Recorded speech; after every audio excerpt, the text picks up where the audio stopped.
This week's exercise is a line that uses open string tenths and chords to imply harmony on the bass. Let's take a look at how to play it. So the first thing that we're going to do is play an open E string. Now this falls on the final semiquaver subdivision of beat 4 of the count-in, so it's going to occur just before the first main downbeat of the exercise. Now once we've played this open E, we're going to play the B at the 16th fret of the G string, that's the 5th of the E major chord. We're then going to play the open E again, and then we're going to play the G sharp at the 13th fret of the G string. Now the G sharp gives us the major third of an E major chord. So far we've had all of the main chord tones. We've had the E, which is the root note obviously, the 5th B, which is up there at the 16th fret, and we've just had the G sharp, which is the major third. And we're going to follow that major third G sharp by coming down to the E at the 14th fret of the D string.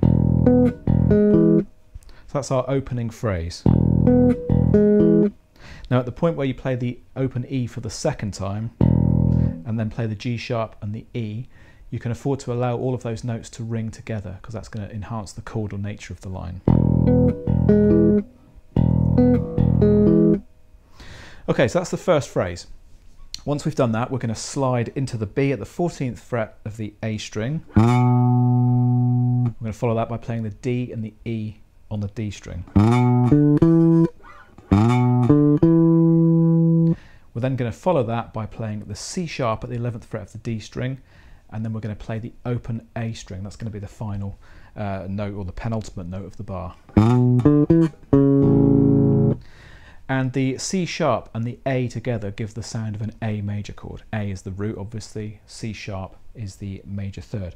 Now we're using major thirds in each of these chords, the E major chord and the A major chord, but we're referring to them as tenths because they're over an octave above the root note. So if, for example, if I show you an A down here, if I count up 10 scale degrees, 1, 2, 3, 4, 5, 6, 7, 8, 9, 10, we've got the same note as the major third, an octave lower, but because we're playing it over an octave higher, we refer to it as a tenth rather than a third. And tenths is something that you use on the bass quite often, really good for implying harmony without having to play too many notes. Okay, so bar 1 is as follows. Then we have that open E at the end, which is again going to push us into the second bar. Now bar 2 is identical to bar 1, and bar 3 is almost the same. We go as far as that C sharp and the open A, and then instead of playing the open E at the end of the bar, we're instead going to play a C natural at the 8th fret of the E string, and we're going to follow that in the fourth and final bar by playing 2 further notes on the D and G strings. We're going to play the B and the E, and that's going to give us the sound of a C major 7 chord.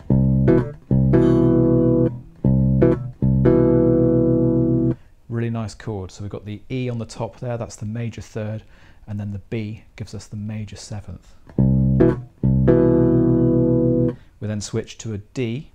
First finger is going to play the D at the 10th fret of the E string, and then we're going to play the F sharp major 10th with the second finger, and then we're going to play the octave D with the third finger in this position. So those 2 chords. And again.